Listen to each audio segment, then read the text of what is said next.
My mom would be at all my sporting events. Let's say I was playing football, okay? My mother would be on the sidelines, and if the play on the field started going one way, my mother would run along like, Mark, get him, get him! I'd be like, oh my gosh. I'd get in the huddle with the other guys, they go, Mark, is that your mother? I go, no, I never saw her before in my life. See, the greatest gift my mother ever gave me, she believed in me. I have overdosed on drugs on 3 occasions where I should have been dead. But I believe I was kept here for a reason. You show me your friends, I will show you your future. How do I know this? I hung out with losers, and I became the biggest loser of them all because I gave up everything I dreamt about as a little boy because of who I chose to surround myself with. My friends would drive me home at 2, 3, 4 in the morning. We'd be drunk and high, laughing in the car. We'd pull up in front of my house in New York. They go, Mark, the light's on. I go, oh man, my mother's up. See, my mom wouldn't go to bed until she knew her son was still alive.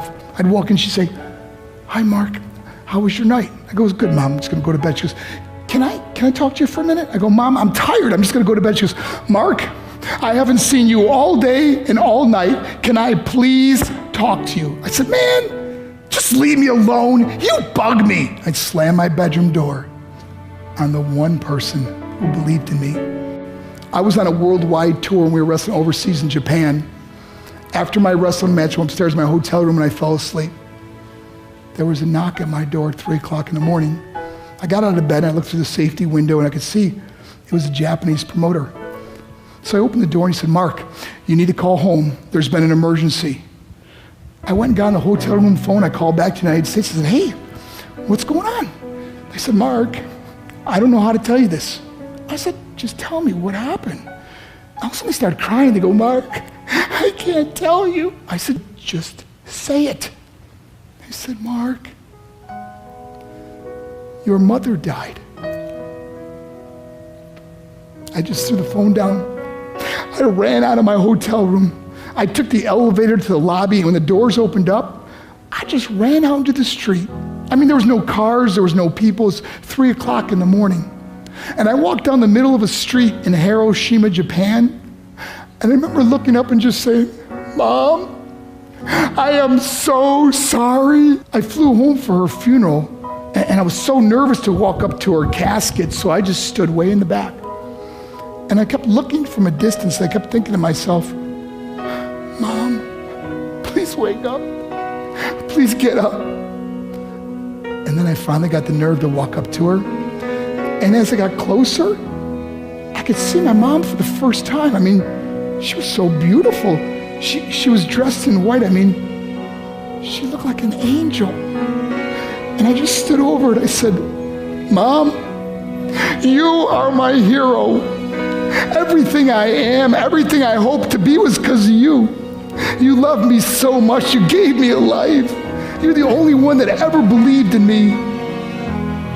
How did I repay her? By getting drunk, by getting high, by getting stupid, by hanging out with losers? For what?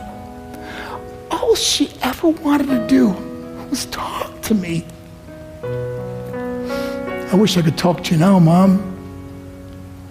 I wish you could see what I'm doing. Why couldn't I have been a better son? We are defined by our choices. But if you surround yourself with people involved in drugs and alcohol and pills, it's a dead end. I'm not here to preach to you. I'm here to tell you I lived that life. It leads to broken hearts, broken relationships, broken dreams, and death. For what? To get high? If you have a mother or a father, when you go home, tell them how much you love them.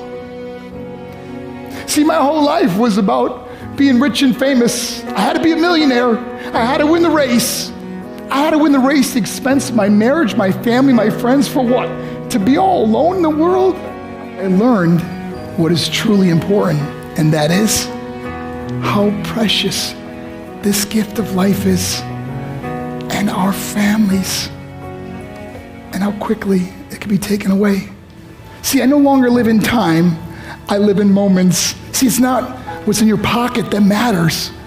It's what's in your heart that truly matters. Love Love is just a word until somebody comes along and gives it meaning. You're the meaning.